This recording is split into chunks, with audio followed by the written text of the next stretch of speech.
Welcome to the Belvidere High School weight room. This is where Buck football begins.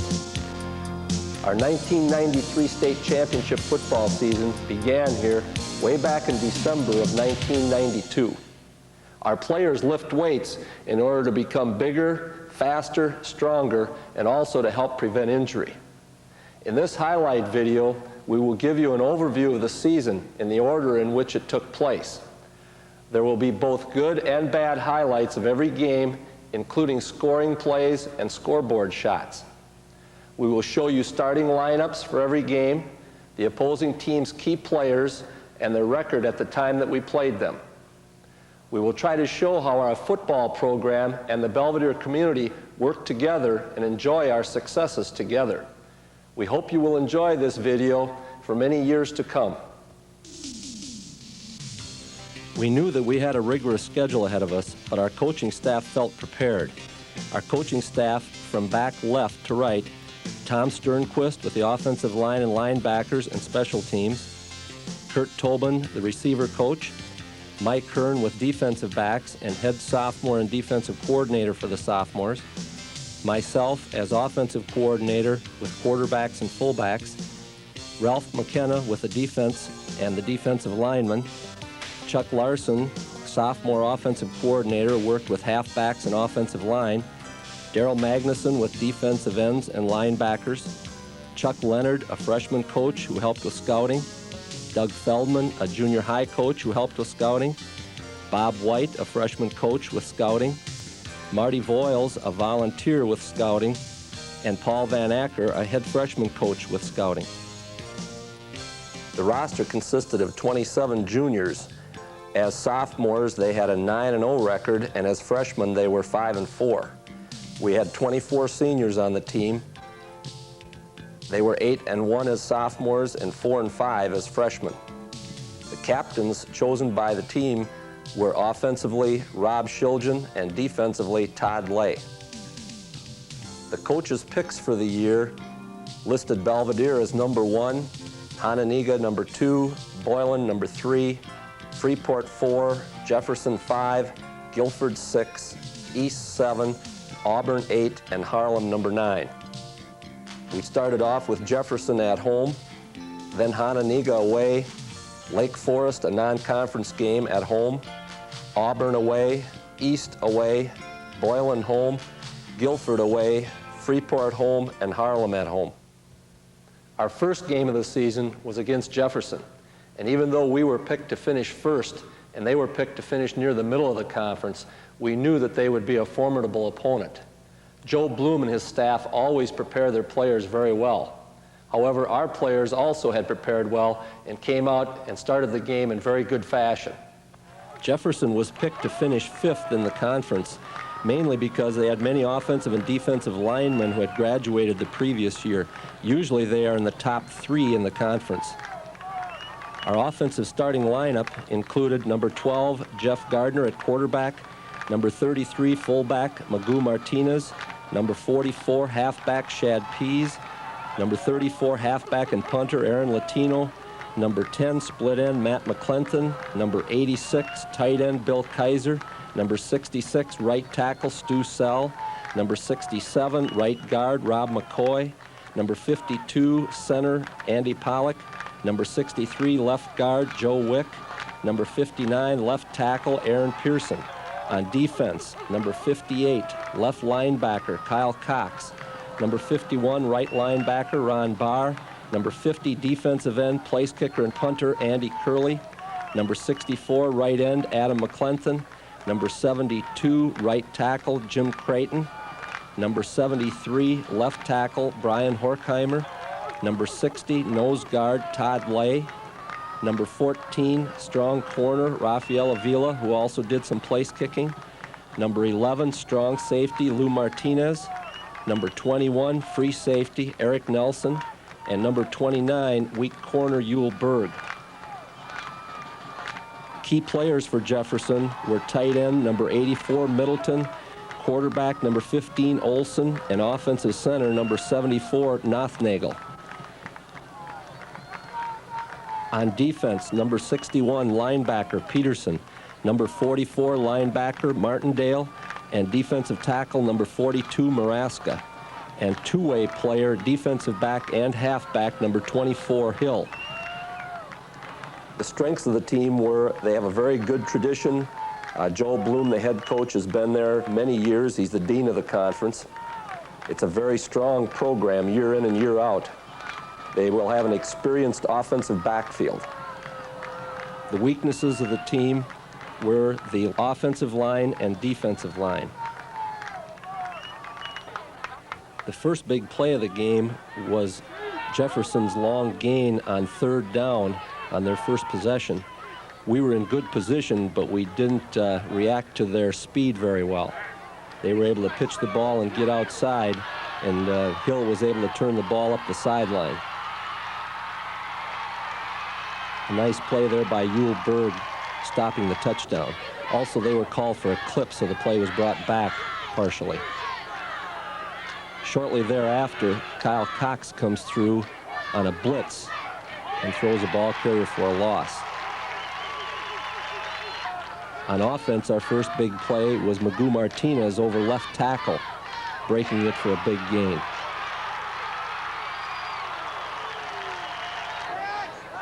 The next big play came on a punt return by Matt McClenton. We had several good blocks, including one by Aaron Latino.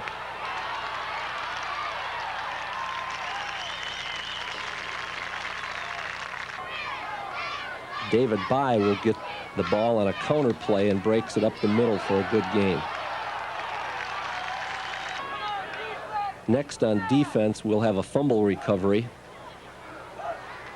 Jefferson ran a power play and we had good defense. I believe our defensive end, Adam McClenton, came back and recovered the fumble.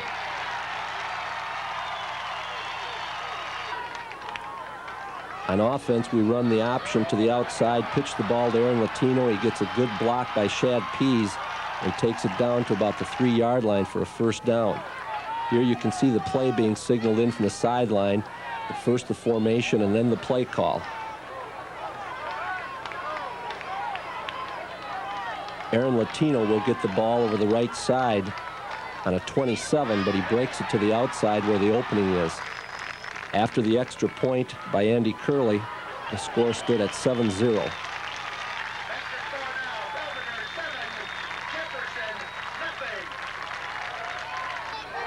The defense comes up with a big play.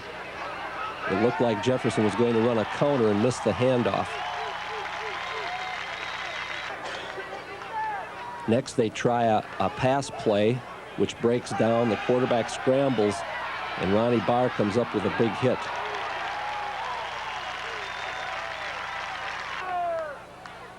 We run the option, get a nice block by Shad Pease, and Jeff Gardner keeps the ball for a good gain. Next, we run the outside option with Pease carrying the ball, and a good switch block on that play by Matt McClenton. Here's a pass from Jeff Gardner to Matt McClenton, a quick slant for a big gain. Another power play off the right side. Aaron Latino breaks a tackle and makes a big play out of it.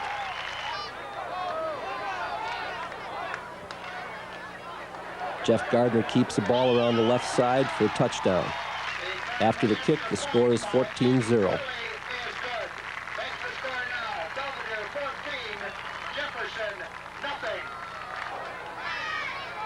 Next on defense, Jefferson runs the option, but we're in excellent position. The pitch is fumbled. They recover, but for a big loss. Olson tries a pass here. Great play by Yul Berg in breaking up the pass. Back on offense, Shad Pease runs the counter over the right guard for a big gain. Counter option play with Aaron Latino carrying the ball, Shad Pease with the block. That was a big third down play. Here's the counter to Shad. Great blocking in the center of the line, and then Shad finishes it off by running over one of the Jefferson players. Touchdown, and the extra point makes it 21-0.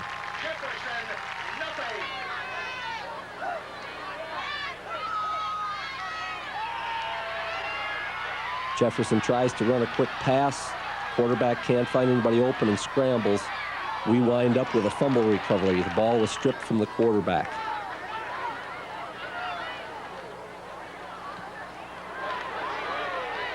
Here shows where late in the game we get a good punt and excellent coverage. You can find purple jerseys all over the place.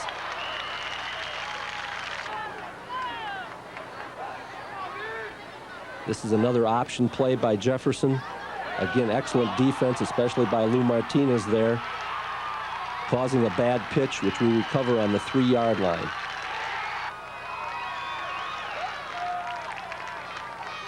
From there, Magoo Martinez takes it in for the touchdown over the right side of the offensive line. Here's an excellent kickoff. We wanted the ball put down between the hash and the sideline. Andy Curley was able to do that, and our coverage got downfield and kept very good position.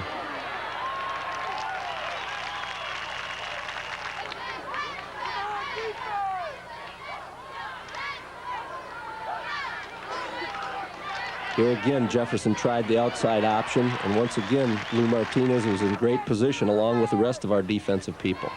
They came back with a pass, a little slant pass, which the receiver missed, and we intercepted the ball. Final score turned out to be 27-7. We had 310 yards of total offense, and our record is now 1-0.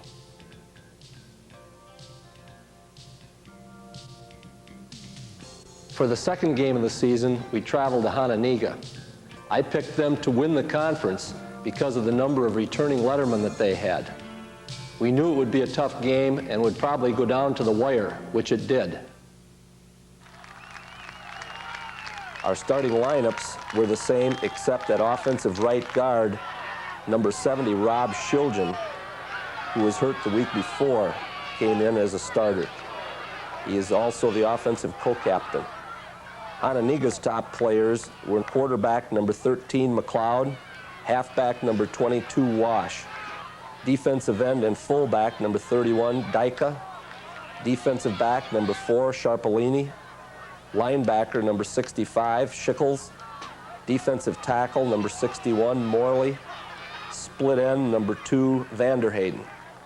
The strengths of the team were experience, the number of returning lettermen, and their skill positions were outstanding. Weaknesses of the team: they have to make key plays, which they had not been able to do for the past couple of years, and also their defense was a little bit suspect. Their record at the time is 1-0. The first big play of the game came for us on offense, where we ran the counter play with Aaron Latino carrying the ball.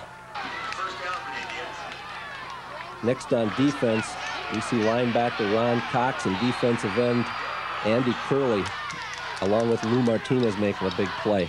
On offense, we run the outside option, get a nice block from Shad Pease with Aaron Latino carrying for a big gain.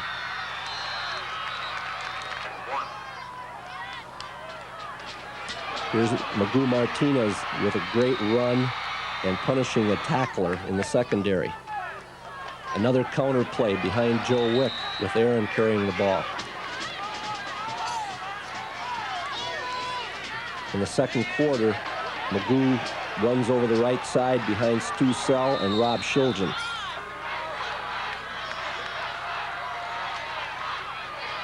Jeff hands off to Magoo over the left side behind Joe Wick and Aaron Pearson for the first touchdown of the game. With the extra point, the score was 7-0. Next on defense, great defensive charge. We had a stunt called, and we were able to break up the play.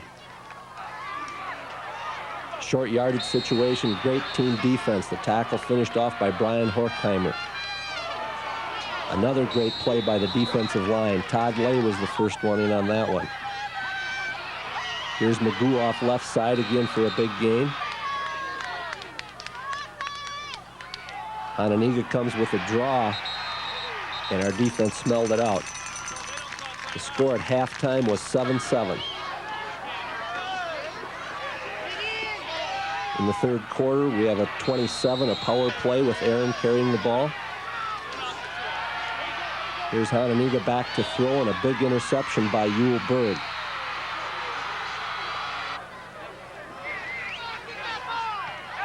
Hananiga punting the ball. Aaron Latino with the return. Good blocking up front. Good yardage.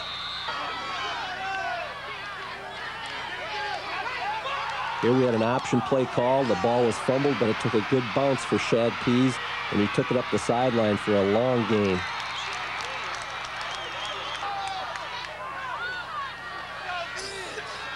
Here comes the counter to Aaron Latino. Great balance, and he took it down close to the goal line. Magoo over right side for touchdown. That made the score, again with the extra point, 14-7. Late in the game, an option with Aaron carrying the ball and Shad the lead blocker again. Gets us a big first down. Here comes the counter to Aaron following Joe Wick. Nice blocking by Andy Pollock and Joe Wick. And here comes Magoo over the left side.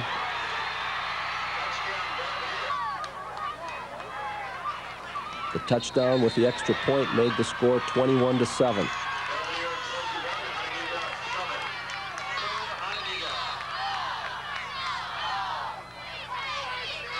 Here's a very good kickoff and excellent coverage. A big hit put on there by Paul Soltow.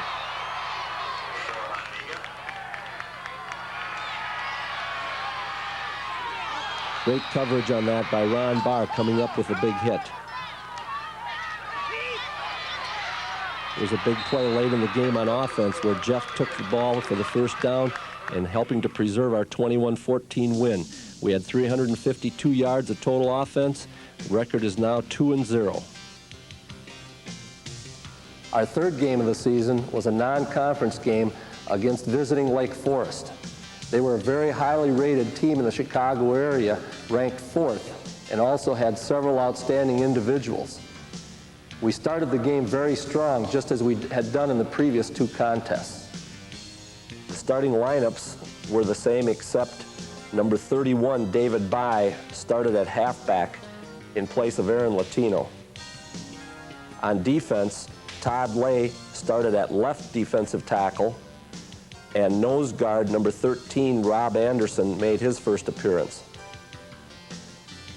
Key players for Lake Forest were quarterback number 12, Lusk, halfback number 31, Clapper, tackle number 60, Zorio, linebacker and offensive guard number 55, Samoji, linebacker number 53, Goldsberry, and defensive back number 15, Moss. 4 of the Lake Forest players were touted as top players in the state. The strengths of their team were outstanding individuals, a high-powered offense, great speed and quickness, and a strong tradition. Weaknesses of the team were that they lacked depth. Their senior class was very strong, but their junior class lacked numbers. Their record at the time was 2-0. The tempo for this game was established right from the opening kickoff with an excellent kick by our kicker, Andy Curley, and great coverage by the kickoff team. Our defense took charge early with great option responsibility coverage, and a big play made there by Kyle Cox. Here the left side of the defensive line does a good job. Now the offense gets their first big play with a pitch to David By and a good block out front by Shad Pease. Counter option with a pitch to Shad Pease. He makes a nice run for a big gain. The signal coming in is right formation, 64, which is a sideline pass.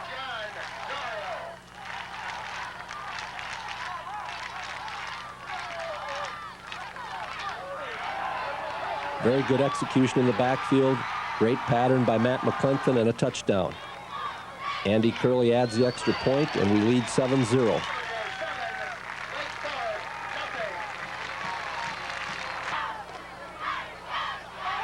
The defense makes the next big play.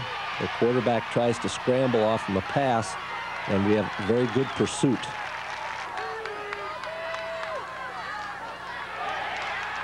Big play by the right side of our defensive line. Again, their quarterback tries to throw, can't find anyone, and runs out of room on the sideline. Here the quarterback tries to run the option, but our entire defense knows what's happening.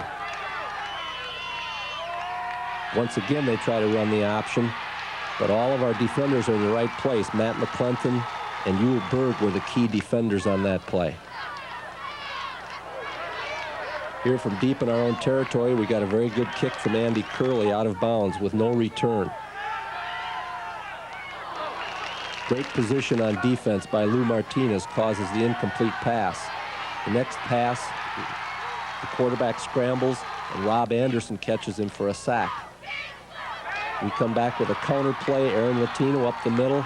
A big hit there by Chuck Leonard. Another counter play for Aaron. This time they're not going to catch him. He's going to go all the way.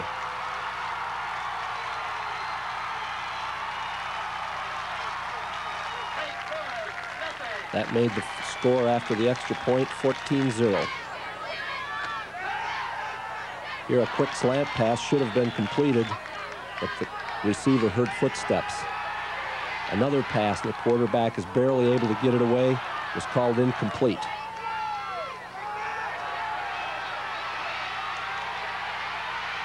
Great effort by Rob Anderson on the quarterback scramble. He catches him for a sack. Handoff to Magoo for a tough gain. This one, Jeff Gardner almost breaks away.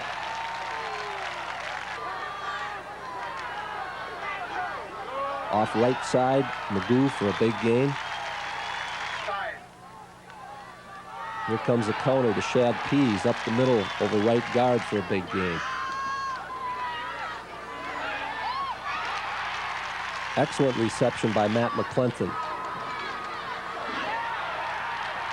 From there, fullback takes it down to the goal line, and Magoo takes it over.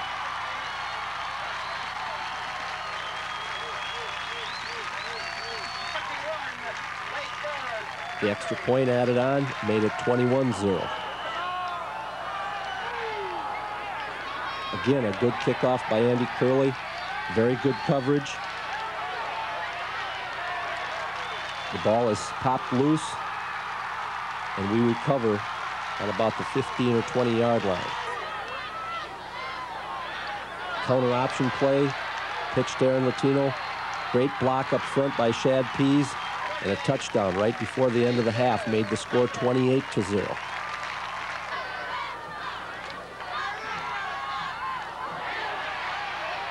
A completed pass for almost no gain because of good defensive coverage. Here comes the option. Rob Anderson again on the quarterback, caused a bad pitch, and we recover the fumble. Big play behind the line of scrimmage by Kyle Cox. Nice play by Ron Barr cutting off the ball carrier and Rob Anderson finishing it off. And here comes the offense with Aaron Latino running the power play and breaking it back for a pretty good gain. Jeff takes it to the outside on the option and picks up a big gain. Very good pursuit here. Good defensive position and excellent pursuit by Jim Creighton and others. Late in the third quarter, their quarterback ran a quarterback sneak for a long touchdown.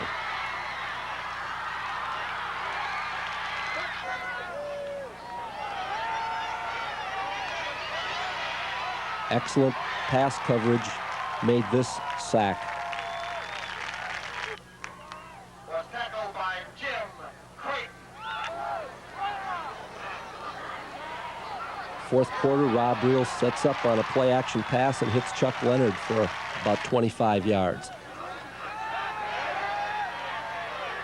Lake Forest trying to run the screen. Very good coverage. Again, a lot of pressure put on the quarterback by the entire defense. And again on a pass, a lot of pressure. Here they tried to run the outside option, and again, everyone is in excellent position.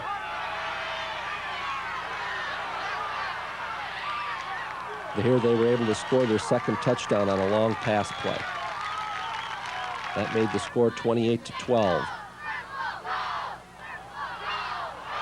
Late in the game, we had an unfortunate fumble, but the defense came up big.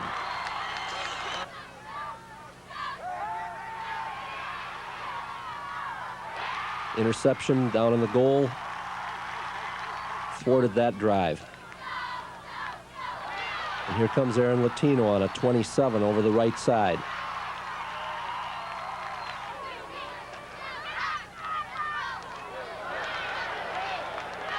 We didn't score in the second half, but our kicking game kept good field position for us. Here we get a great punt and excellent coverage, and we wind up with a clip on the play that it set them back even farther.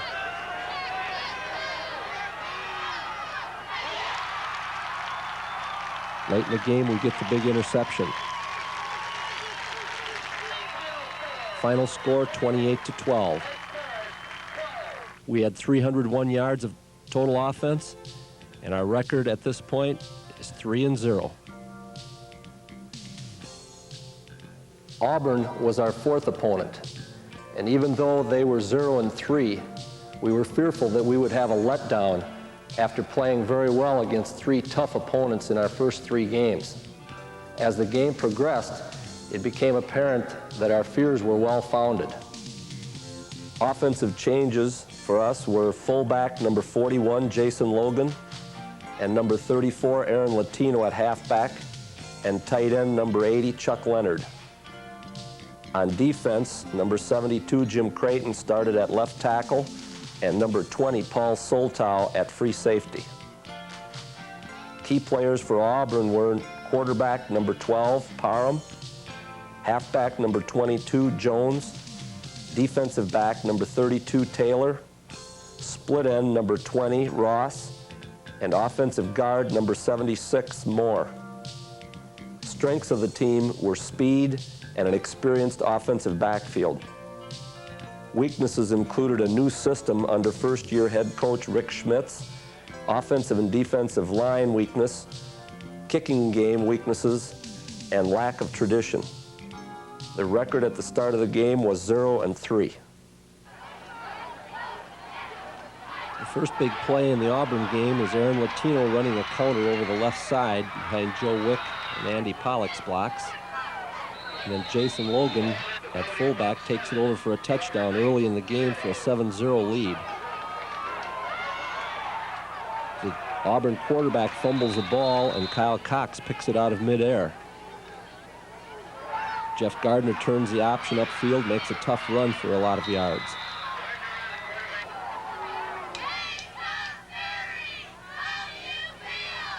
Belly play by Aaron Latino turns into another touchdown and makes the score 14-0 still in the first quarter. Auburn quarterback throws the ball out. It looks like we might have an interception, but the Auburn player comes up with the ball and a touchdown, making it 14-7.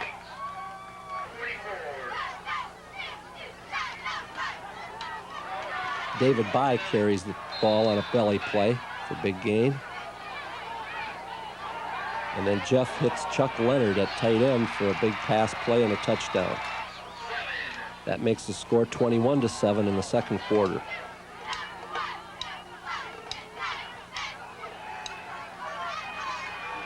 Excellent position by the defense on Auburn's option play.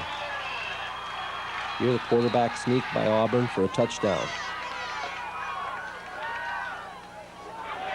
Defensive end makes a great play for Auburn, knocking down the pitch and recovering it. The quarterback is an outstanding athlete, threw the ball and it looked like we had it knocked down, but the ball popped up in the air, was caught for a touchdown. Brian Horkheimer blocked the extra point. That made the score 21-20 at halftime.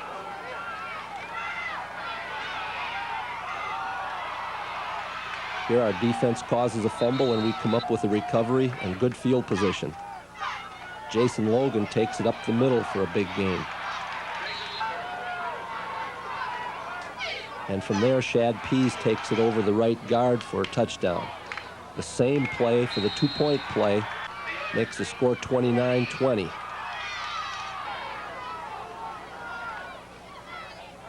Jeff Gardner on a great play fake to the fullback, keeps it over the right side.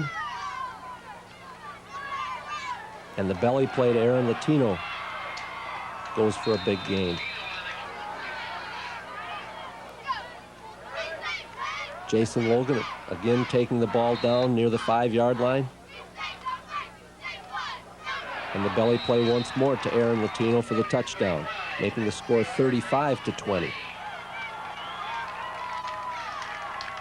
Late in the game, Auburn runs a reverse. It looks like we have it stopped. Ball carrier fumbles the ball, but right to one of his teammates who takes it in for a touchdown. Now it's 35-27, early in the fourth quarter. Again, Jeff with a good fake to the fullback and keeps the ball for a big gain. And once more he does it.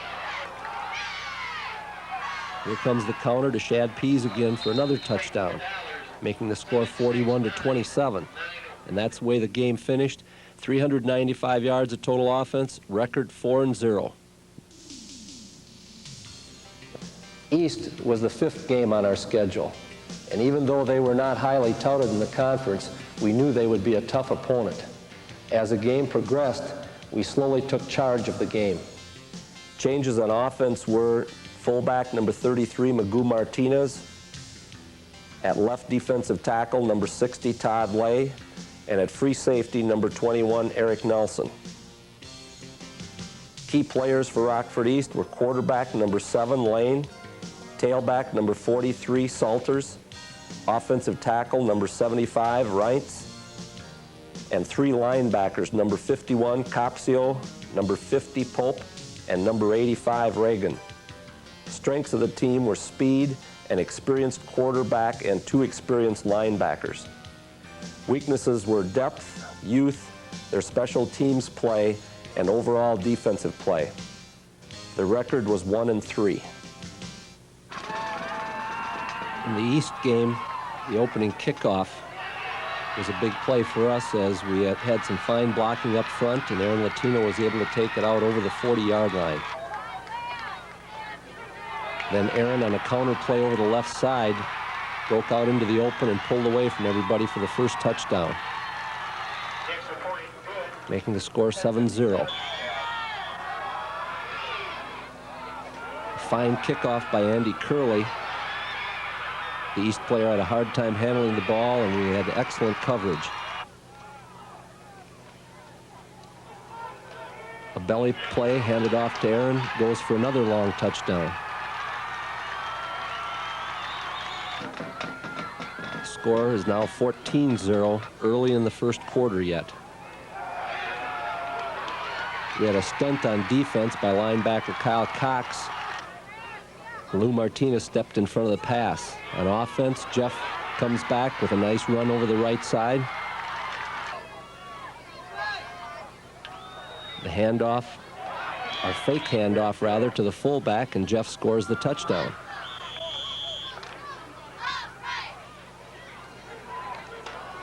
Again, a bouncing kick, and it looked like we had good coverage, but the East runner made a nice run, broke into the open. A saving tackle made by Andy Curley, and the ball was broken loose by Lou Martinez, or Rob Anderson. Rob Reel keeps the ball on an option play for a nice gain. And comes back here with a strike to Matt McClellan for a touchdown.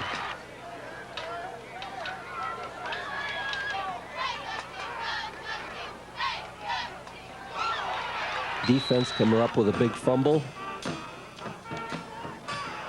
And another pass from Rob Reel to Chuck Leonard on a great catch in the back of the end zone, making the score 35-0. An option play by East is not run very well, and our defense was there for the loss. Another defensive play.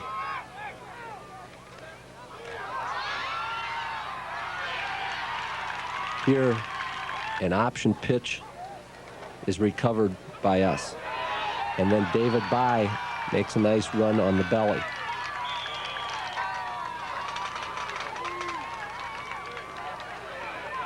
Late in the game, the East running back is able to cut back against the grain and break into the open field for a long touchdown. That makes the score 35-7. Here's the pitch from Gardner to Latino. Nice blocking out front by Shad Pease. A handoff to fullback Jason Logan over the left side for a big gain. And the counter to Aaron Latino up the middle for a big gain. It's Jason Logan again over the left side. And then the counter to Shad Pease.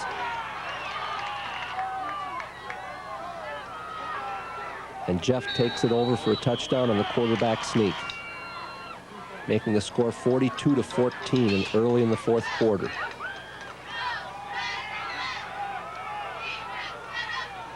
Swarming defense held East up all night long. Here's a good rush, quarterback scrambles, and nice tackle made by Andy Curley. Final score 42-14. 417 yards of total offense. Our record is now 5-0. Boylan was next on the schedule, and there was special interest in this game because they had given us our only 2 defeats in '92. They had graduated most of their players from the starting lineup. However, they still were a formidable opponent. The outcome of the game wasn't determined until the last minute of the game. The only change in the starting lineups was on defense. Sean Heaton, number 40, started at weak corner. Key players for Boylan: quarterback number 2, Hobson; defensive back and halfback number 20, Grimes; linebacker and fullback number 24, Kavanaugh; offensive tackle number 58, Farron; tight end and defensive tackle number 94, Menke; offensive guard and linebacker number 72, Newble; defensive back number 1, Young; punter number 83, Cassiope; and nose guard number 70, Minardi. The strengths of the team were tradition, fundamentals, their defensive secondary, and their coaching staff. We had a 10-2 record the previous year, and both losses were to Boylan. The weaknesses of the team were that they were somewhat inexperienced because they lost many fine players the year before. Their record was 4-1. On offense, we missed a blocking assignment. It resulted in a fumble with Boylan recovering the ball. They came back with a nice run by their fullback, but at the end of the run, he coughed the ball up and we recovered. Again, a good defensive play by Boylan, resulting in another turnover by us, and Boylan gets the ball in good field position. On 4th and short, Boylan runs a fake punt, and the punter runs for the first down. Here the quarterback is on a keeper, but good defensive play by Lou Martinez. Boylan has 2 attempts from close in at the goal line, but can't score and turns the ball over to us. But on first down, we make an offensive mistake and a safety results for Boylan, making the score 2-0. Here's a great defensive play, stopping the counter by Boylan. Another counter stopped by Brian Horkheimer. And then quarterback Hobson takes the ball on a bootleg around the right side, all the way down to about the 1-yard line.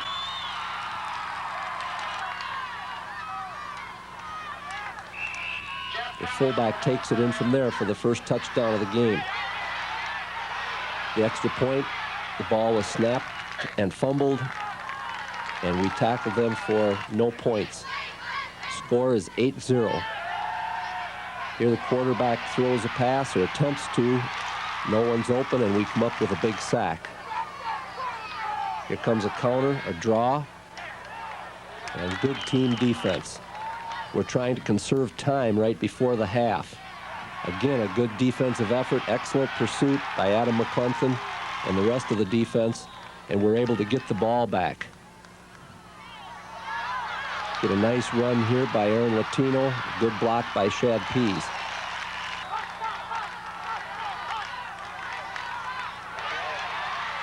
Here Magoo Martinez breaks loose up the middle for a big gain. We come back with a short pass to Aaron Latino out of a double slot formation for a touchdown. Then we pitch the ball to Aaron, and he makes a great run, breaking a tackle, and goes in for the two-point conversion, making the score 8-8 at halftime. In the third quarter, Jeff hits Matt McClenthan for a slant, and Matt takes it all the way for the touchdown.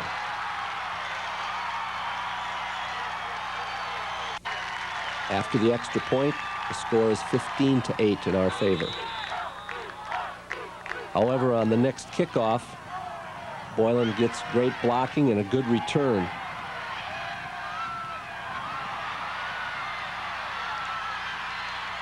Saving tackle is made by Andy Curley. From there, Hobson again runs the bootleg and takes it in for the touchdown. The extra point, however, is blocked by Sean Heaton, and that turns out to be one of the key plays of the game as we preserve the lead at 15-14. Early in the fourth quarter, Grimes catches a long pass down the middle and is able to take it all the way for the lead touchdown.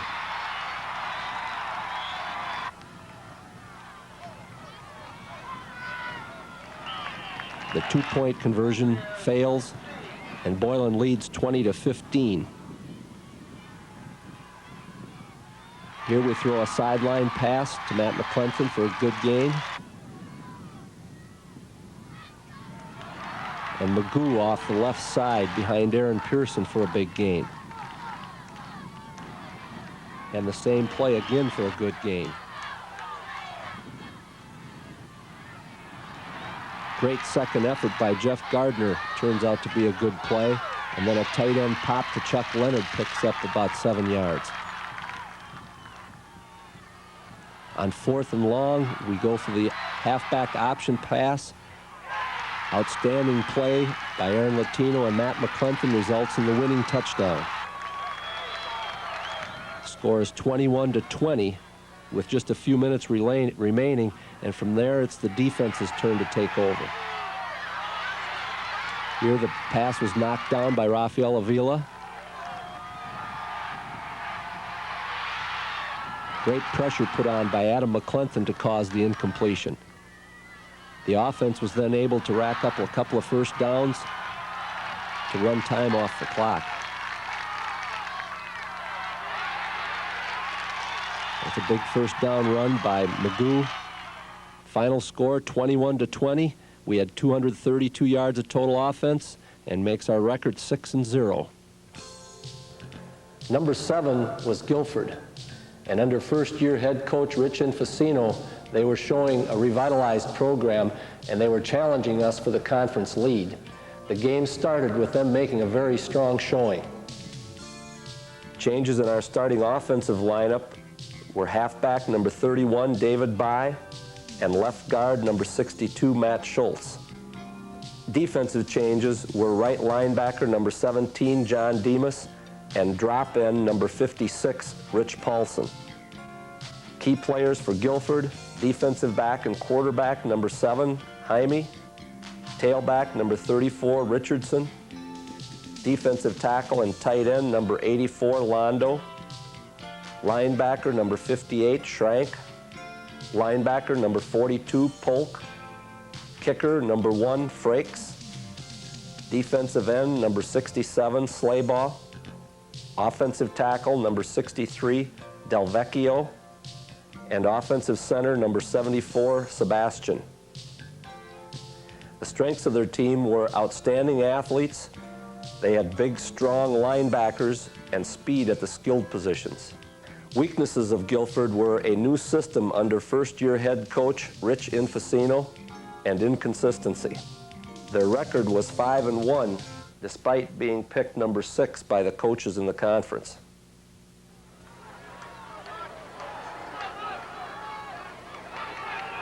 Early in the Guilford game, Magoo breaks loose over the right side for a long gainer. But Guilford comes up with a big defensive play, causing a fumble. And they take over, and we have a good defensive play.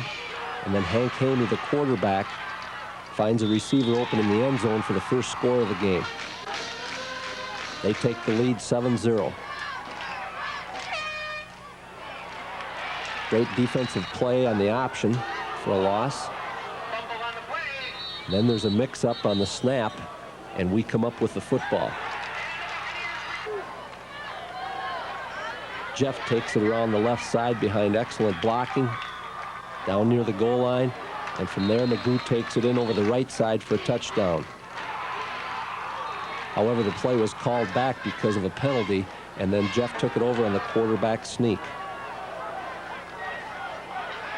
Later, Hamey rolls out, can't find anyone open, finally throws the ball, and we knock it down, but we had a call for pass interference, which gives them a first down and 4 more cracks at the goal line.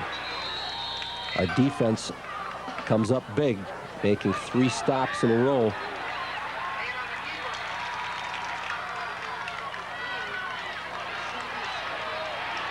Great gang tackling in all of these plays. And Guilford settles for the field goal, making the score 10-7.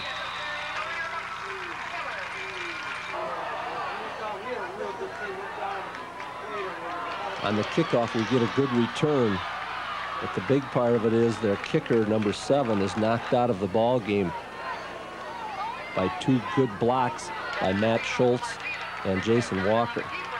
Here we get a nice run by Jeff Gardner around the right side, and then we come with a pass to Aaron for a big play.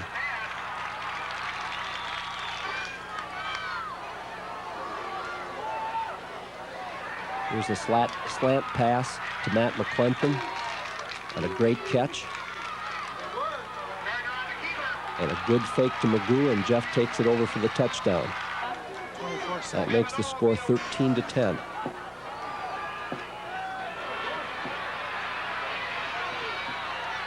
Good defensive pressure on the quarterback, and Paul Soltau comes up with the interception.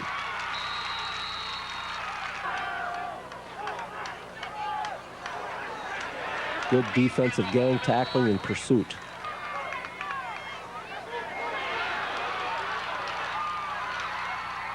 Hank Hamey breaks loose around the left side and then cuts back across the grain and takes it all the way for the touchdown. That gives them the lead 17-13. Magoo breaks loose up the middle for a good gain.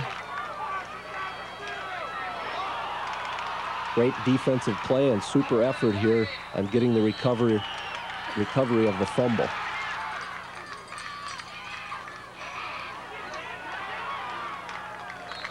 In the fourth quarter, Aaron Latino takes it in for the touchdown, and Magoo gets the 2-point conversion, making the score 21-17 in our favor.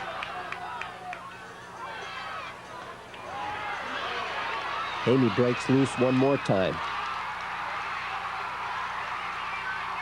but we're able to keep him from scoring.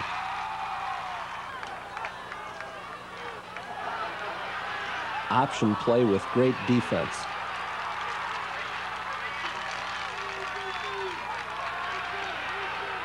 There's a screen pass that's smelled out by Kyle Cox.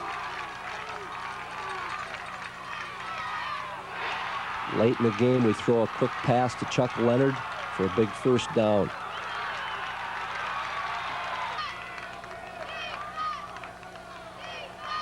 And then on 4th and long, we hand off to Magoo, and he takes it all the way in for the touchdown. The extra point by Andy Curley. And then the defense goes to work. Final score 28-17. We had 279 yards of total offense, and our record 7-0. Freeport was next on our schedule, and for the 3rd consecutive week, we had a team that was challenging us for the conference lead. They were a very strong team. However, we played one of our better games of the season. Offensive changes were halfback number 44, Shad Pease, Left guard, number 63, Joe Wick. Right linebacker, number 51, Ron Barr. Drop end, number 50, Andy Curley. Strong corner, number 21, Eric Nelson. Free safety, number 20, Paul Soltow. And weak corner, number 16, Lucas Raleigh. Key players for Freeport were quarterback, number 12, Winters. Flanker, number 20, Brooks. Defensive tackle and offensive guard, number 70, Lindstrom. Defensive back, number 21, Bose. Defensive tackle, number 78, Kopp. And offensive center, number 75, Cassavant. The strengths of Freeport were offensive skilled positions, their coaching staff, size in the offensive and defensive line. Their weaknesses were inconsistency, their defense, and they were a big play team. Their record was 5-2. In the Freeport game, Ron Barr is coming up to fake the stunt. They throw the quick pass, but because of the pressure, it's incomplete. Jeff drops back and throws a pass to Aaron Latino for a big gain. A nice run at the end of the completion.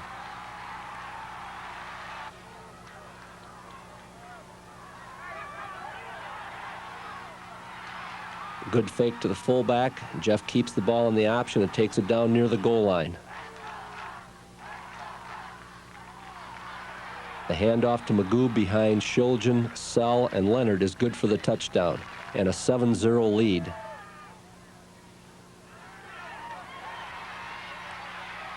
Good defensive position, but outstanding talent on the part of Todd Brooks made that play. Good defensive effort by Andy Curley. Kyle Cox knocked down the pass. A long pass from the quarterback to an open receiver puts the ball down near the goal line for Freeport. And Todd Brooks takes it in from there. The extra point was missed on a good rush by the defensive line, and we kept the lead at 7-6.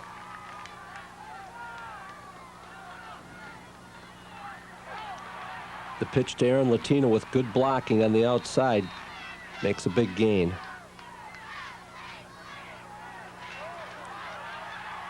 Magoo goes in the middle and pops out with a long run for a touchdown. That made the score 14-6. Later in the game, Freeport threatened, but there was a good defensive surge. Quarterback throws a flare out to Brooks, and good defensive position kept him from scoring.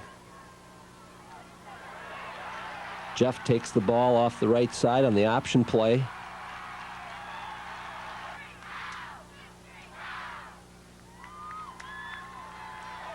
Here's a pass to a wide open Chuck Leonard from Jeff.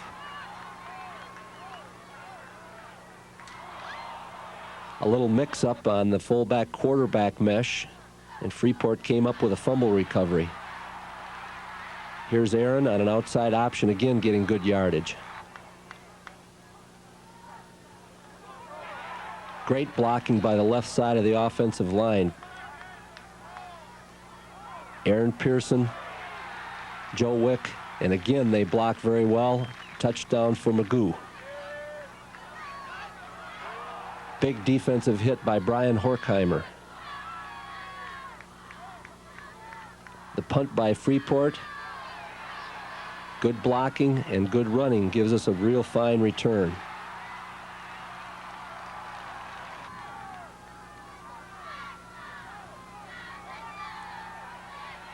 A sideline pass thrown to perfection for a big gain for Matt McClenton.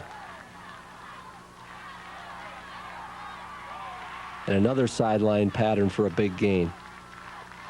And then the pitch to Aaron on the outside, and he outraces the defenders to the end zone. Makes the score 26-6 in the second quarter. In the third quarter, Jeff runs the option to the right side and cuts back takes the ball down near the 10-yard line.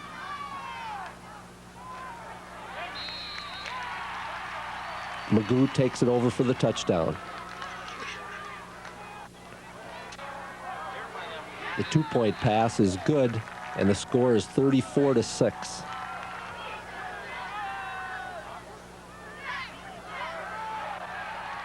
The reverse is smelled out by several defenders. And then the rush by the defense gets first one sack and then another sack.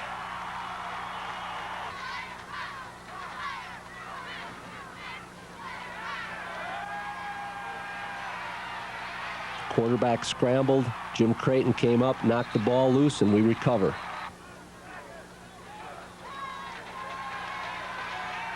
Fourth quarter, Adam McClenton on another sack. And the counter play to Shad Pease goes for a big gain.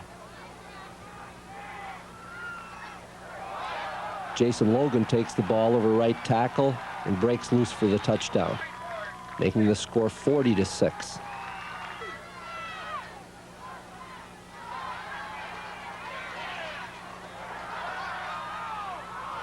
Freeport comes back with a long pass and a great catch for a touchdown.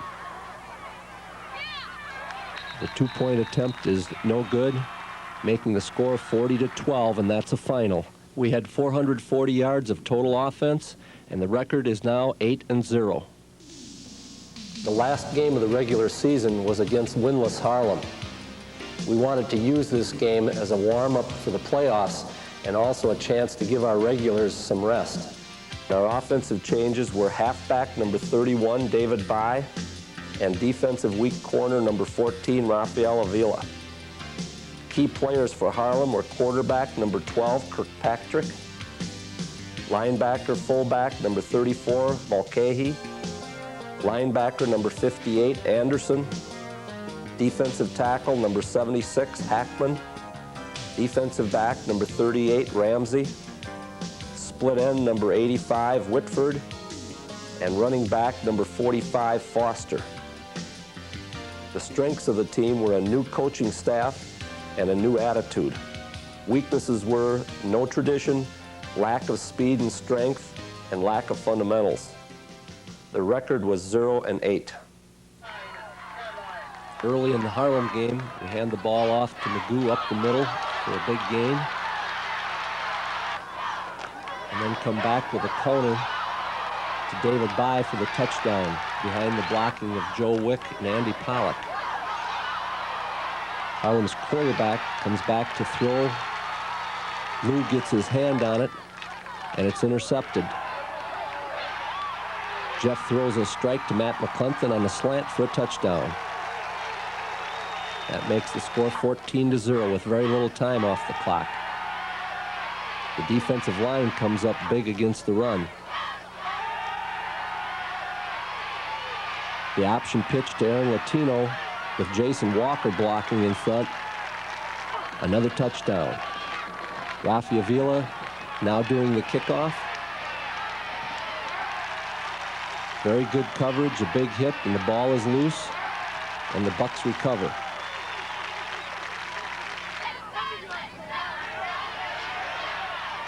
Jeff hands off to Jason Walker for another touchdown, making the score 28-0 in the first quarter.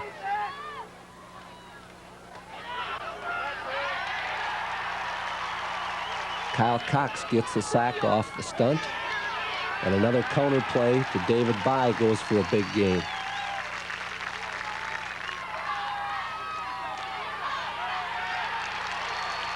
In the second quarter, Rob Reel hands the ball off to the fullback for another touchdown.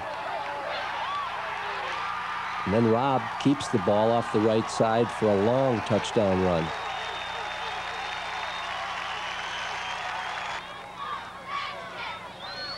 The extra point is kicked by Rafi Avila, making the score 42-0. Harlem makes a nice pass completion, but the receiver coughs the ball up and we recover. Later in the game, another pass, another completion, and another fumble.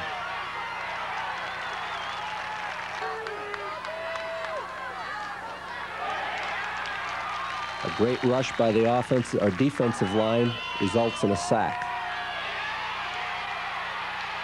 Bob Reel around left side this time for another nice run.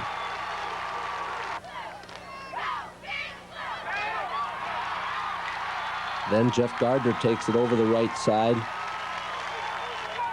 and gets in for the touchdown. On this play, the defensive lineman took the ball away from our fullback. The referees didn't know where the ball was. The lineman got up with the ball and ran for a touchdown. That made the score 42-6.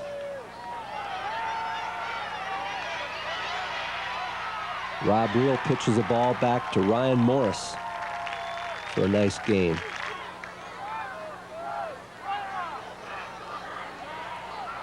In the fourth quarter, it's Jason Walker over the left side on the belly play. And the defense gets another sack.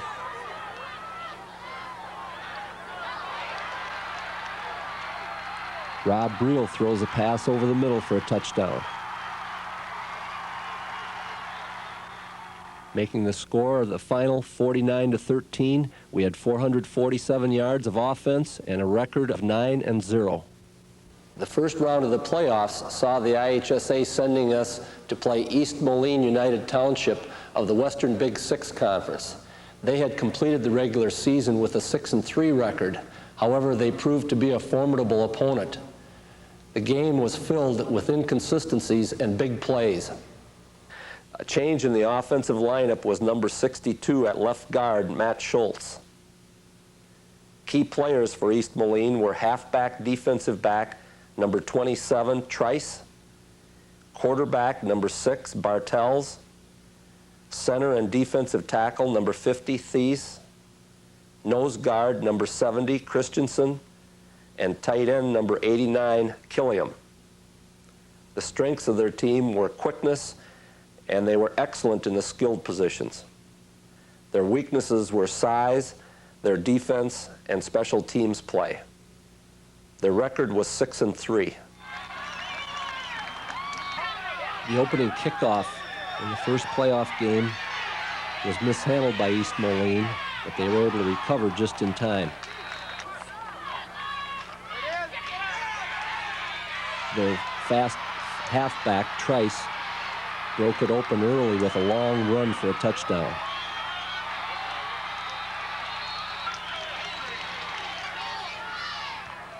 But Magoo Martinez answered shortly thereafter with a long run of his own for a touchdown.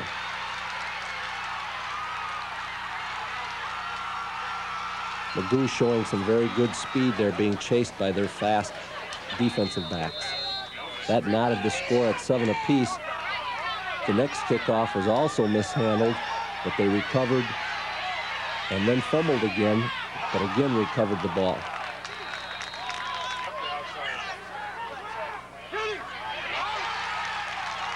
Our defense came up with some big plays. Here Jeff Gardner pitches out to Aaron Latino on the outside option. He has a nice run for a big gain, and then he comes back with a counter play for the touchdown. That gave us the lead 14-7. Defense, they try to run a bootleg action, and we're not fooled by it. A good defensive play by Lou Martinez. Here Yul Berg picks off a pass in the flat to give us good field position.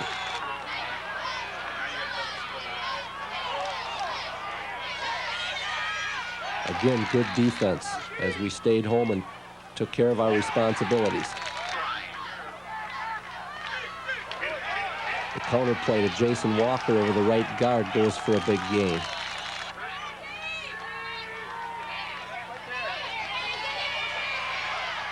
Real good position and good pursuit by the defense results in a sack. A knockdown by our linebacker and a blocked punt by Rob Anderson winds up in a safety for us, making the score 16-7.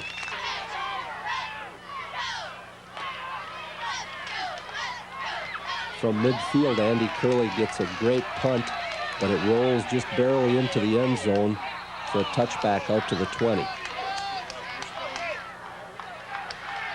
Good defensive pursuit again. They were moving. Again, a sack as the defense stays at home. Here goes the halfback again, Trice, for a long touchdown right before half.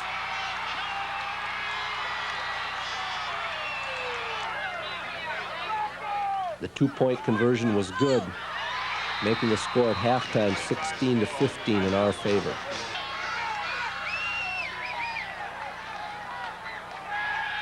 Early in the third quarter, the linebacker picks off one of Jeff's passes.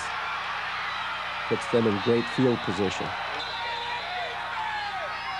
On short yardage play, 4th and short, our defense holds and we get the ball back. They run the reverse, but our defense isn't fooled. Again, very good position. Here Ron Barr comes through for a sack on the quarterback. One of our punts is partially blocked, giving East Moline good field position at midfield. They come back, and on a key play, their receiver gets the ball in the end zone for the touchdown.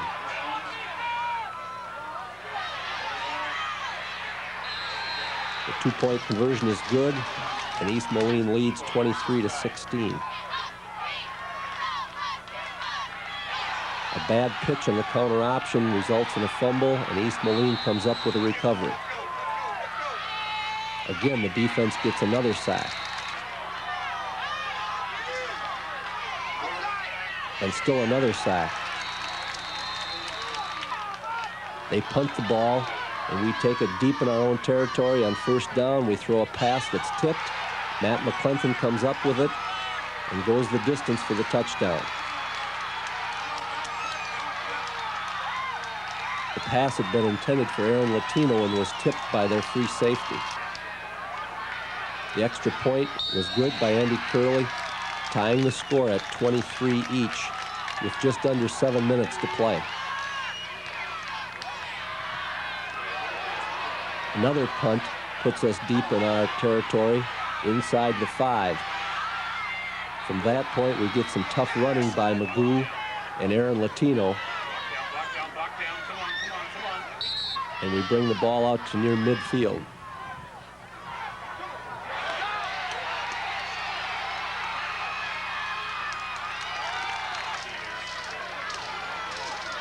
On a key short yardage play, Magoo gets about 12 yards up the middle. And then a pass to Matt and an attempted lateral results in a fumble, but we're able to recover. Then the key play of the game, a counter to Jason Walker over the right guard, takes it the distance for the touchdown and the win. The lead is 30-23, and the defense holds the lead for us. Another sack by Kyle Cox. An attempted screen on fourth down is no good, and that's the ball game. We had 388 total yards, and our record goes to 10-0. The Register Star headline sums up the victory.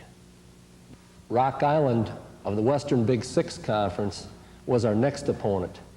They had won the conference and were 8-1 on the season and proved to be a very good opponent. They had some outstanding individuals on their team.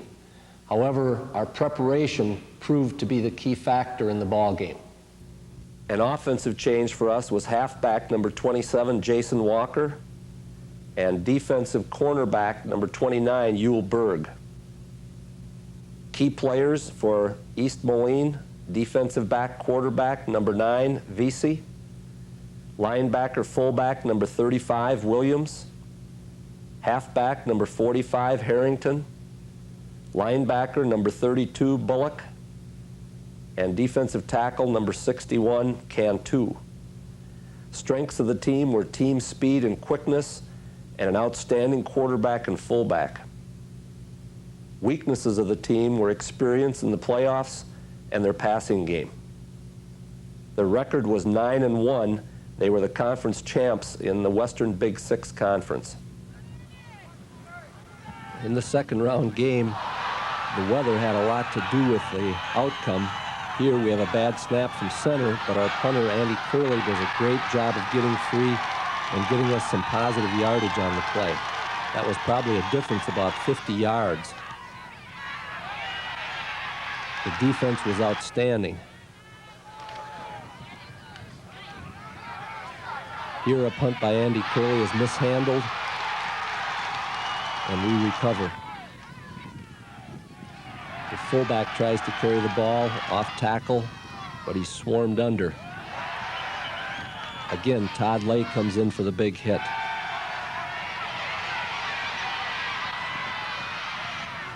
This time the quarterback is tackled by Lou, and they run a counter play which is smothered by Brian Horkheimer. Linebacker Kyle Cox picks off the pass. And another punt is mishandled by Rock Island and recovered by the Bucs, giving us great field position.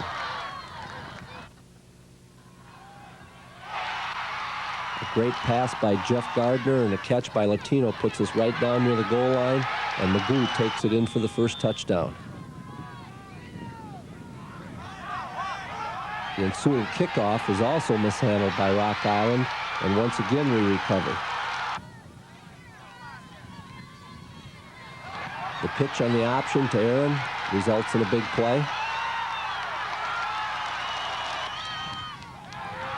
And then Magoo goes to work with some power running over the left side.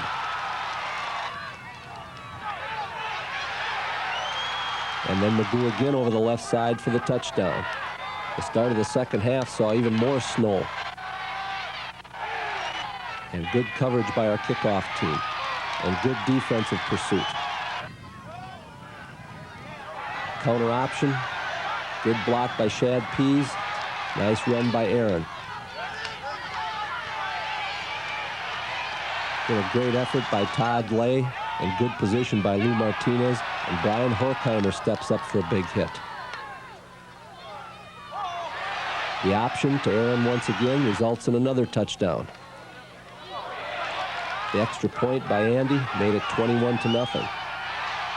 And the kickoff once again is mishandled by Rock Island, and we recover. Magoo does some hard running. Here the ball was taken away from Magoo. And Rock Island comes back, but our defense is very tough.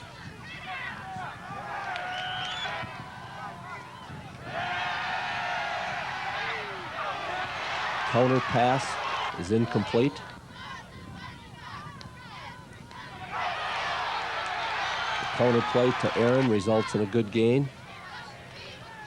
And a big punt by Andy Curley, which rolls out of bounds inside the 10-yard line.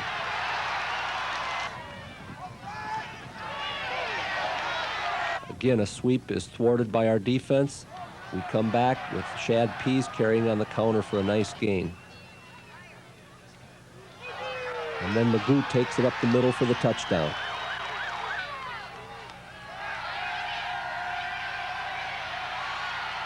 Rock Island quarterback is sacked. And the final score is 27-0. We had 252 total yards. Our record is 11-0. And the Register Star once again tells the story of the game. The quarterfinal round saw East St. Louis Senior coming to Funderburg Stadium. Their coach Bob Shannon and the Flyers are a nationally known team. However, once again, our defensive preparation and offensive execution prevailed. Changes in our offensive lineup were halfback Shad Pease and left tackle number 75, Mark Winkles. Top players for East St. Louis were quarterback number 10, Stevenson, defensive back halfback number 12, Beard, defensive end and tight end number 80, Searcy, defensive back tight end number 11, Walker, linebacker number 20, Howard, and defensive back number 16, Gray. Strengths of their team were tradition, team speed, and 4 Division I prospects. Weaknesses were they were a very young team, they were inexperienced in the line and special teams. Their record was 9-2. They were champions of the Southwestern Conference. Early in the East St. Louis game, our defense showed signs of being very strong again, stopping the fullback on a straight-ahead dive and short yardage. But East St. Louis came back with a little screen pass that was executed very well.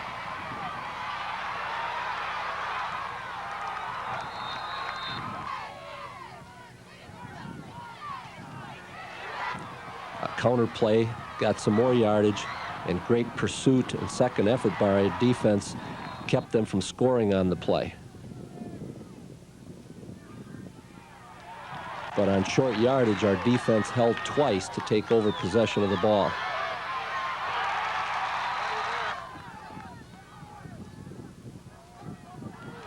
Then Magoo took the ball up the middle behind blocking of Matt Schultz and Andy Pollock and Rob Shilgen for a long gain. And another tough run. However, he fumbled at the end of the play, and East St. Louis recovered.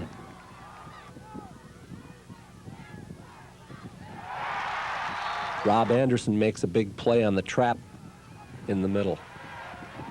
And the whole left side of our defense comes up big.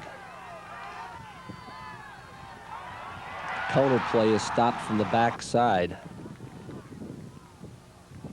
And then Magoo goes to work again with another long gain on the gut play.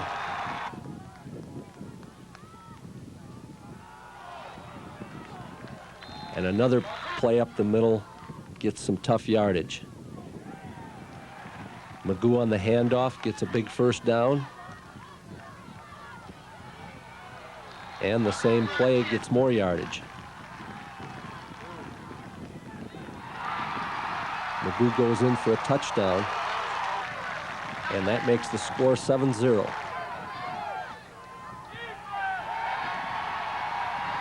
On the pass, the play was broken, but it was completed, and the big tight end, Searcy, made a great run after the catch for a touchdown, which knotted the score at 7 apiece.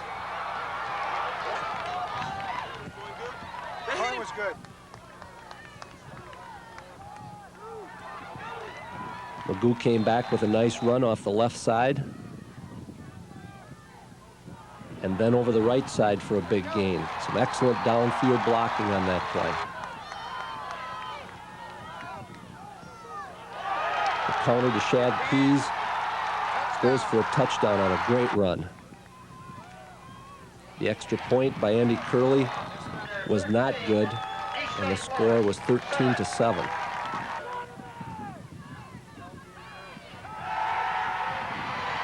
Good pressure by the defense on the pass forces an incompletion.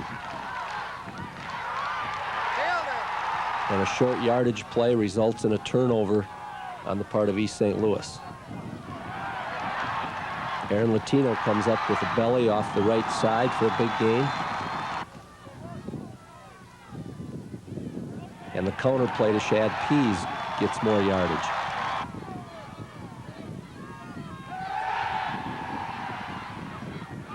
On the pass, Ron Barr knocks it down and almost intercepts.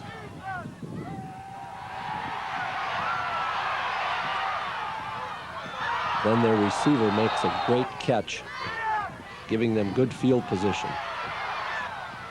Paul Soltau comes up with a second effort and hangs on to save a touchdown. East St. Louis in great position, and our defense comes up with several big plays. First on the defensive right, then on the defensive left. And again on the defensive left. And on fourth down, the middle of the defense holds, and we take over possession. In the fourth quarter, deep in our own territory, a real fine punt by Andy Curley gets us out of the hole.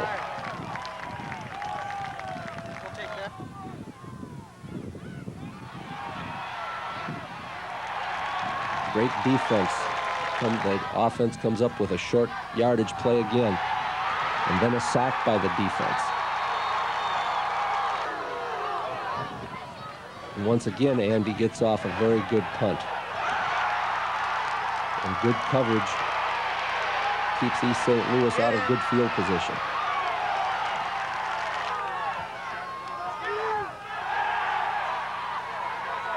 This is the backbreaker. Lou Martinez steps in front of the flat pass and takes it in for the touchdown.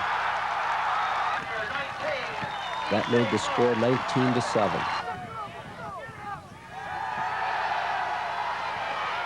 Quarterback scrambles, gets hit, fumbles, and the Bucs recover.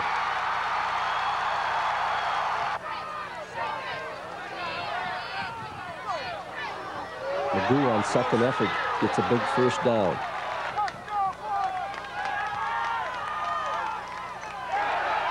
And then Aaron Latino takes it on the counter play over the left side all the way for the touchdown.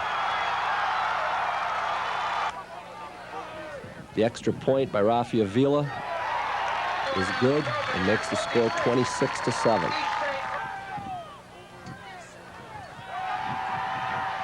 East St. Louis comes back with a big pass play to gain good field position.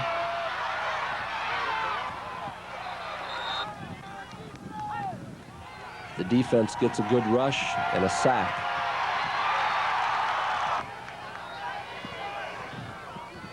But on the next play, the quarterback rolls out, sees an opening, cuts back across the field, and goes in for the touchdown.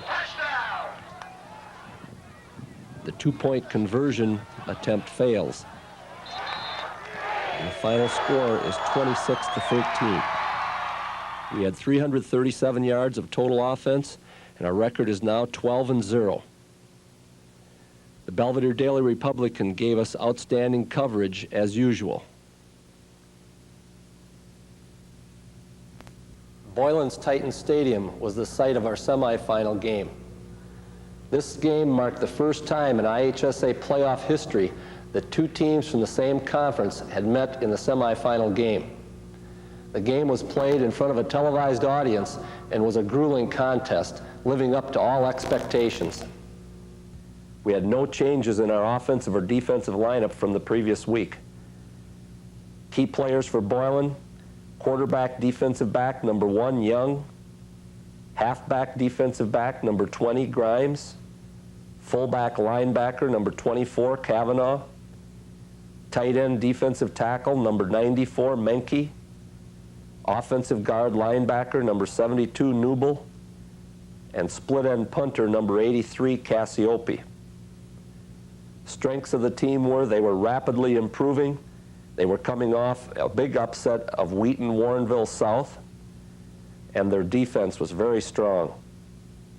Weaknesses were their offense relied on the big play. Their record was 9-3.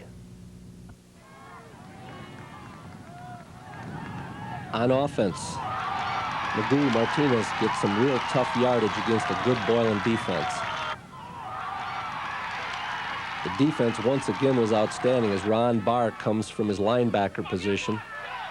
And then the middle of the defense with Horkheimer and Anderson make the next stop. Then we put on the pressure, but Boylan completes a screen pass up the middle for a big play. The reverse is stopped by the middle of the defense. Adam McClinton had an outstanding game at defensive end. The attempt for a long field goal is no good, and the defense held. Good pass coverage by the secondary results in an interception by Kyle Cox. A great punt by Andy Curley, and the ball rolls dead at about the 1-yard line. Good pressure by first McClinton and then the rest of the defense almost results in an interception by Ron Barr. Jeff Gardner hits Chuck Leonard with a big first down. Here's another punt by Andy Curley that kept Boylan in poor field position.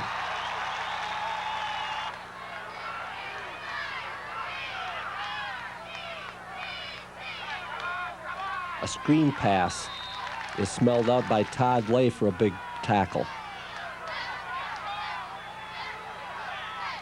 Jeff takes the ball around the left side for some key yardage. Sideline pattern to Matt McClinton is good for a big first down. And then Jeff turns it up over the left side and takes the ball down near the 5-yard line. The field goal, the first of the year, by Andy Curley is good, giving us the lead 3-0. Rafi Avila kicks off, and the ball is mishandled by Boylan, and we recover, but are not able to score. Again, the defense is outstanding. Ron Barr coming in from the backside to make the tackle. The long pass downfield is intercepted by Paul Soltau. The counter play off left tackle picks up some good yardage. Here Gardner hits Latino for a big play on the pass.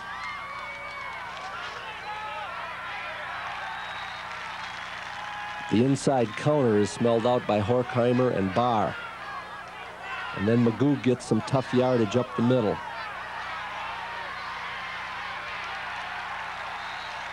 Again, Gardner takes the ball over the left side for a good gain. And then the counter to Aaron Latino goes for a touchdown. That made the score 9-0.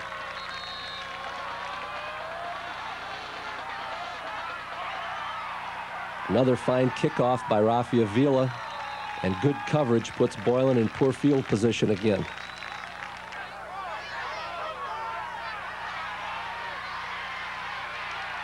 Adam McClinton and Todd Lay gang up for the tackle.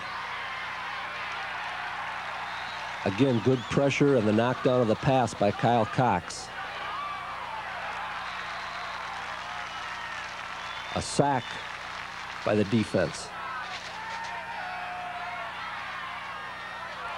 Very good pass coverage and a hard hit by Ron Barr. Aaron takes the ball on the belly play and gets some tough yards. Again, a good pressure by Adam McClinton results in an interception for Lou Martinez. And Andy Curley comes back with another nice punt and great coverage. And again, Boylan is in poor field position. The pressure is put on again by Adam McClinton. And another sack results. Tough running by Jeff Gardner gets some big yardage for us.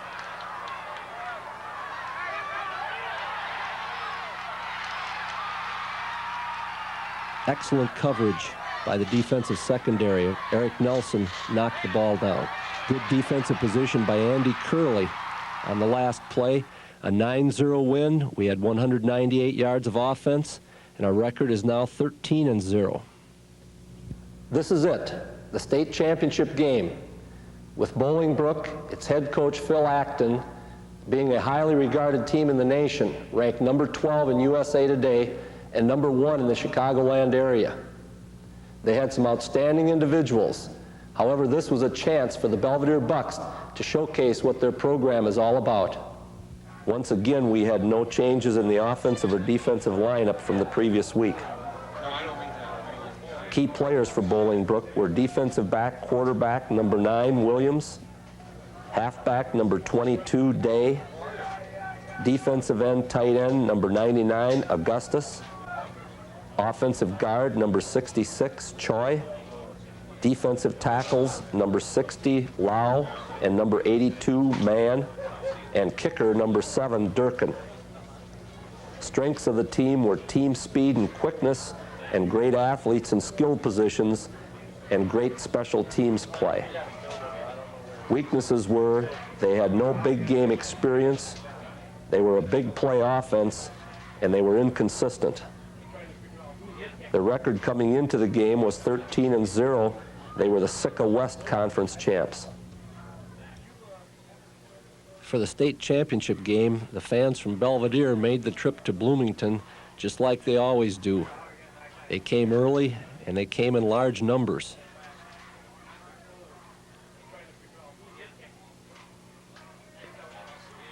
The weather was cold, but their spirits weren't dampened by anything.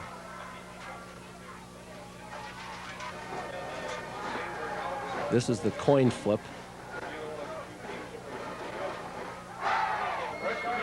And this is the introduction of players before the game. The opening kickoff by Rafi Avila was mishandled, fumbled, and finally recovered by Bolingbrook. We had excellent position on this play by our defense, but we just weren't accustomed to the quickness that the Bolingbrook quarterback gave us. A great effort by Rob Anderson to come back and save the touchdown. Here's a counter play on our first possession on offense, where Aaron makes a great run with great blocking for a long gain. And then Magoo takes it off the right side for another big play. A fullback dive over the left side with the blocking of Mark Winkles. And Joe Wick picks up big yardage, and then the belly play to Aaron for a touchdown over Stu Sell, Chuck Leonard, and Rob Shiljan. The extra point by Andy Curley made it 7-0.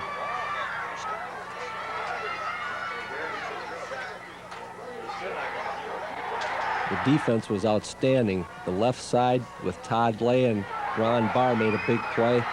Here their halfback Corey Day broke loose, but a great effort by Yul Berg caused a fumble, but Bolingbrook was able to recover. There the option play is stopped for a loss by Barr and Curley.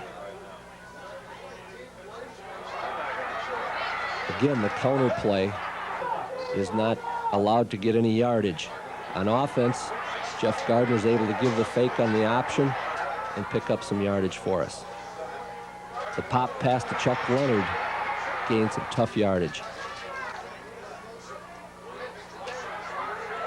The sweep was stopped by the defensive line on the right side. And here the counter play is swarmed under by the left side. Lou Martinez turned it in to Ron Barr. Andy Curley comes up with a big play along with the help of Ron Barr. Jeff Gardner turns it up over the left side for a big gain.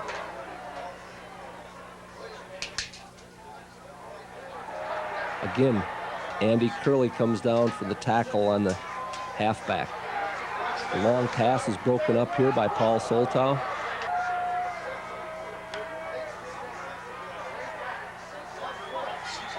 And then the next pass is picked off by Paul. And the score at halftime was 7-0. We got ourselves into a little hole in the third quarter by getting a clipping penalty on the kickoff return. Andy Curley punting into the wind. The receiver had a difficult time on the short punt, but was able to get a little bit of a return. Great field position by Bolingbrook. But they mishandled the ball, and our defense was right there for a big loss. They came back with a counter. And again, our defense had pursued very well to make the stop. The quarterback draw was shut down by Kyle Cox and Ron Barr. Another short pass gained some tough yards for us, and then the counter play to Aaron Latino picked up some yardage. Magoo over the right side behind Rob Shiljan and Andy Pollock for a good gain. Counter play is shut down by the right side behind Brian Horkheimer. Here the pass was tipped by Rob Anderson. Magoo breaks loose off left tackle on the option for a good gain. Ron Barr makes an outstanding play from the linebacker position. The punt by Aaron Latino. It looks like we have great coverage, but an outstanding performance by Greg Williams. Looks like it's going to turn into a tie ball game. But several clips on the play brought the ball back.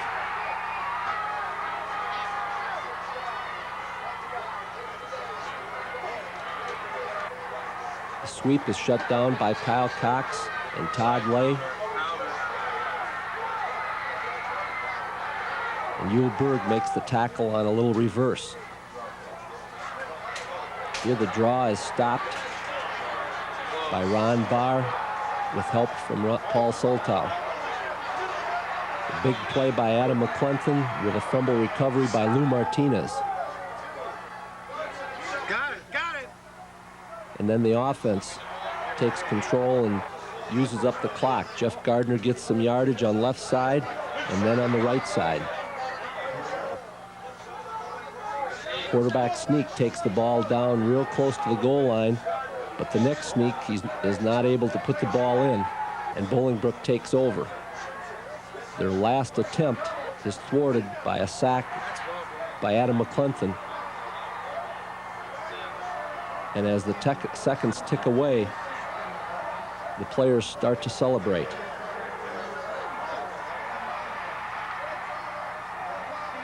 And the game is over, and you can see the elation on the part of the players.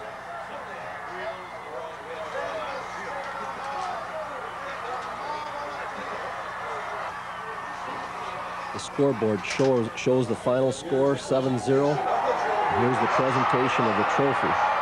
It's a great feeling to get that first place trophy and bring it back to Belvidere.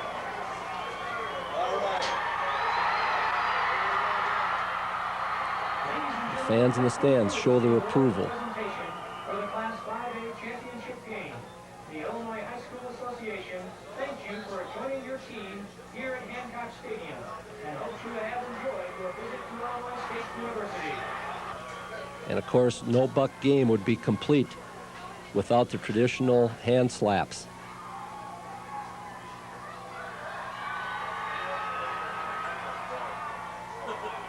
The players, as you can see, were exhausted, but that was just physically.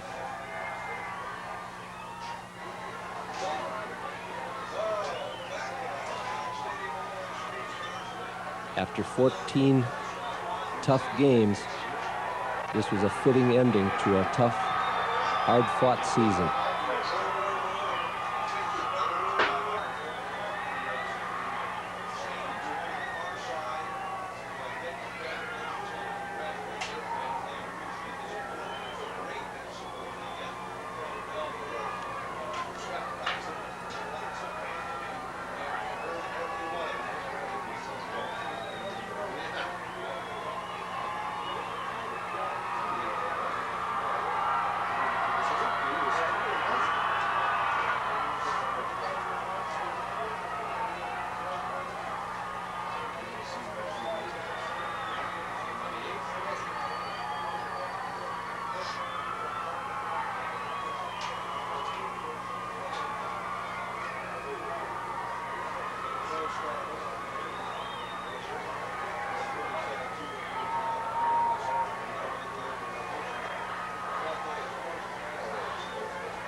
Final score 7-0. We had 237 yards of offense, and the newspaper tells it all.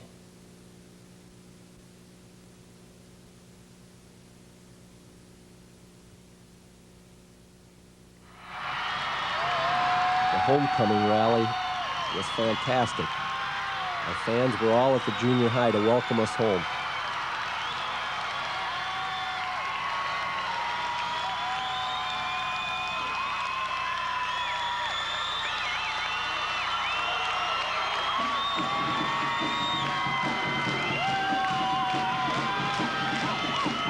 After a long day, the players still had a lot of emotion.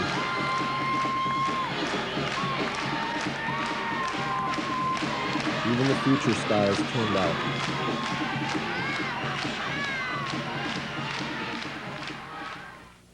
Congratulations to the 1993 Bucs from the Belvidere Bank. We're very proud of the team and the coaching staff, and really think that the win and the championship is something that will be remembered for a long time in the Belvidere community. Not only is it great for the students and for the kids that participated, but it's also great for the total community and something that the total community can be behind. The Belvidere Bank is proud to help with the weight room, and has been a supporter of the Bucs, not only in football but all the sports program. So once again, thank you, and congratulations to the Bucs. Just want to say how proud the community is of the young men and women who comprised the 1993 Class 5A championship football team. You can't imagine how the electricity throughout the community has drawn everyone together and made an awareness of what's going on at the high school level, be it in athletics or whether it's in the academic programs. It's just great for us to see the young people and how they have gone out into the community and given of themselves and the time to call on the grade school students and to make them aware of the drug awareness programs. I think that's something that we can all be very proud of. The programs at the high school, be it football, basketball, volleyball, and the girls or boys sports, have all been something that we can be proud of, and the community is certainly aware of that. It's a real pleasure to have the state champions here in Belvidere. Coach Pottinger and his team are very deserving of this championship.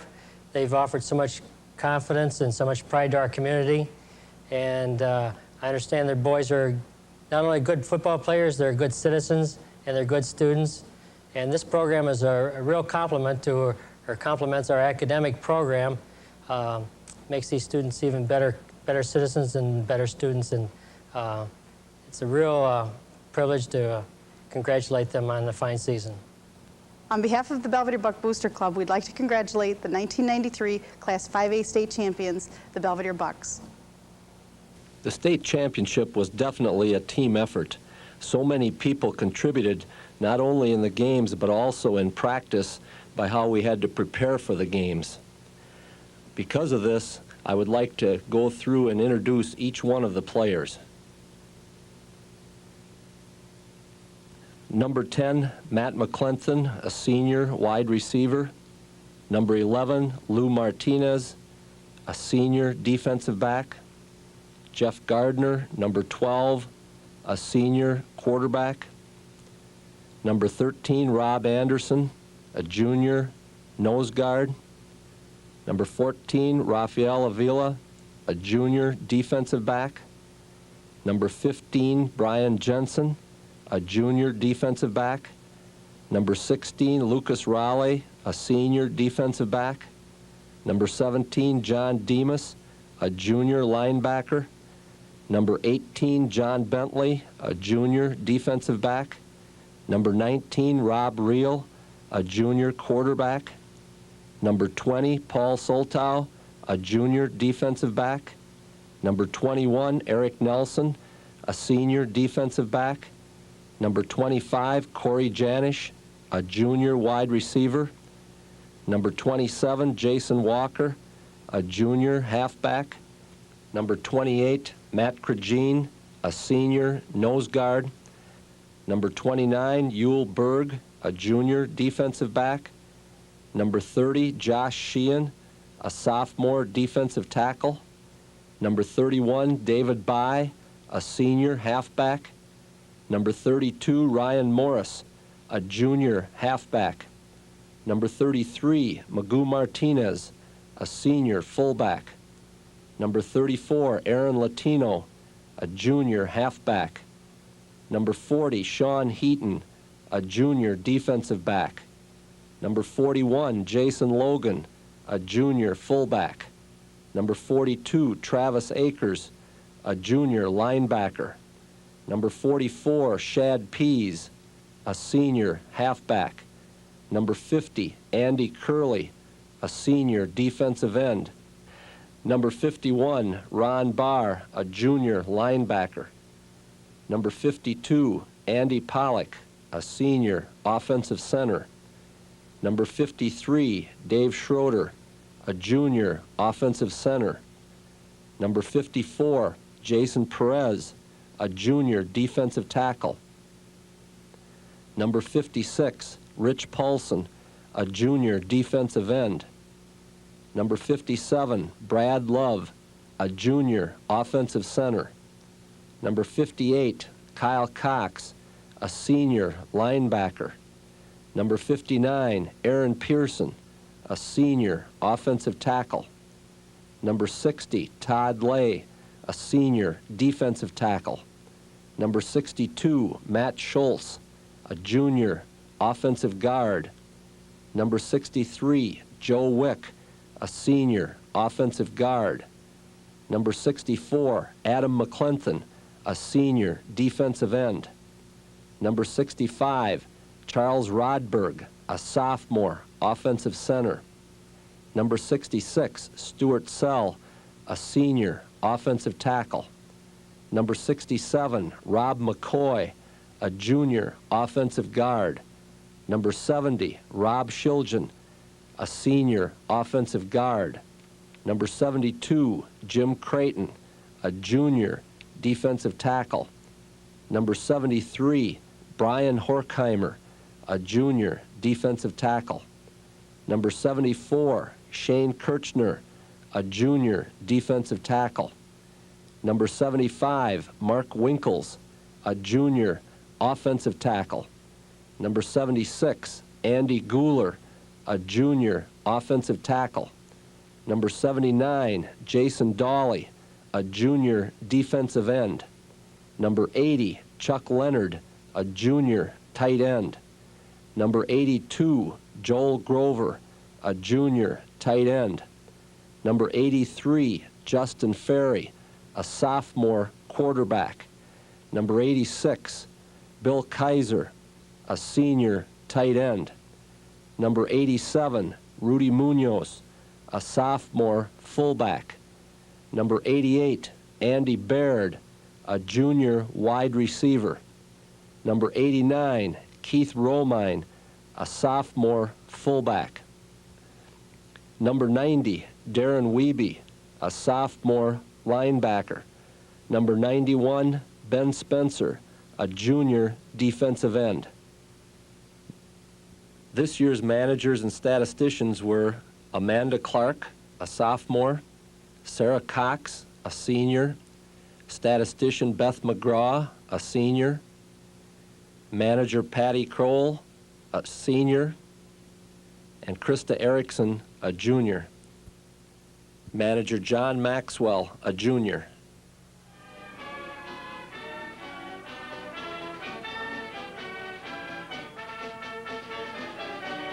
This has been an outstanding season and one that we can all be very proud of. However, none of this would have been possible without the efforts of our former players, the many years of hard work of our coaching staff, and the continual support of our fans. The foundation of our program is in place. Let's continue to achieve our goals both on and off the field with the same dedication and hard work that we used in the state championship season. Thank you for your support. Let's look forward to '94, and isn't it great to be from Belvidere?